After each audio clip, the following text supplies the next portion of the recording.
الحمد لأهله والصلاة على أهلها أما بعد. معززو ډېرې خویندې پوښتنه کوي چې که څوک د خپل حیض وینه په دوا بنده کړي او غواړي چې د روژې په مبارکه میاشت کې مکملې روژې ونیسي، د دې وینې بندولو شرعي حکم څه دی او دغه روژې بیا صحیح کیږي او که نه؟ الجواب وبالله التوفیق. معززو خویندو، که کومه زنانه د حیض مریضي یعنی د ماهانه مریضي وینه په دوا بنده کړي نو دغه زنانه پاکه ګڼل کیږي. نو دا بیا که لمونځ کوي، که روژه نیسي، که نور عبادات کوي، بیا هغه پروا نه لري. پر دې ښځې باندې د حیض او نفاس احکام نه جاري کیږي، هغه ورنه ساقط دي. خو دغه دوا استعمالول، وینه بندول جایزه ده، خو په هغه صورت کې چې ضرر نه لري، چې مسلمان حاذق یعنی پوه طبیب او ډاکټر ورته ووایي چې دغه وینه بندول تاوان نه لري. خو لیکن طبیبان وایي چې غالبه دا ده چې د حیض یعنی نفاس په وینه بندولو کې ضررونه شته.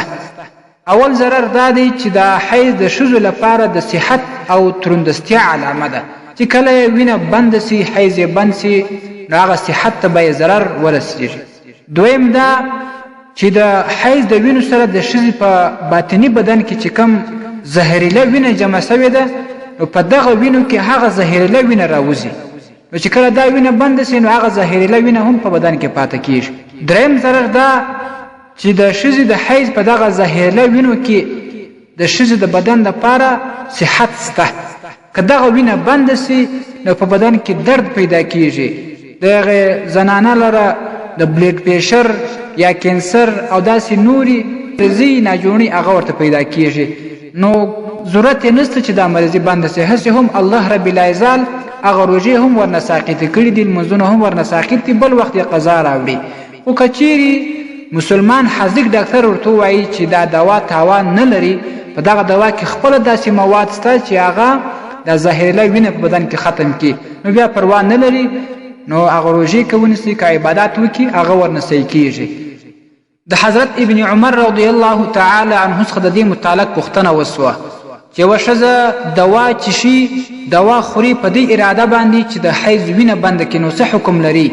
نو فلم یر ابن عمر بأسا، ابن عمر رضی الله تعالی عنه په دې باندې ول څه باک نشته. ونعت ابن عمر ماء الاراک، او ابن عمر رضی الله تعالی عنه ورته ماء الاراک یاد کړل، هغه ورته وصفتولې. اراک یو قسم لرګی دی چې د هغه اوبه د استعمال سي د حیض د وینو بندولو دپاره، چې هغه ضرر او تاوان هم نه لري. او دا شان امام جزري رحمه الله وایي لا يجوز للمرأة ان تمنع حیضها او تستعجل.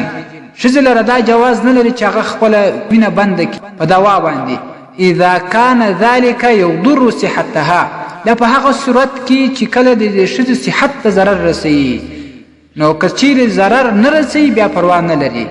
او دا شان عامه قاعده دا ده چې کله وینه ښکاره سي، بیا د حیض حکم پر جاري کیږي. نو تر څو چې وینه بنده وي، وینه نه وي ښکاره سوې، نو پر هغې باندې د حیض احکام نه جاري کیږي. دا ښځه خپل عبادات کولی شي. امام شامی رحمه الله وایي الحیض دم من رحم ورکنه بروز الدم. دا داسې وینه ده چې د زنانه د عورت نه ښکاره کیږي، خو د دې رکن او قاعده دا ده چې دا وینه راوځي او ښکاره شي. که نه وي راوتلې، نو په هغې باندې د حیض او د نفاس احکام نه جاري کیږي. رد المحتار اول جلد 284 صفحه. دا شان الفتاوى التاتار خانیه اول جلد 310 صفحه.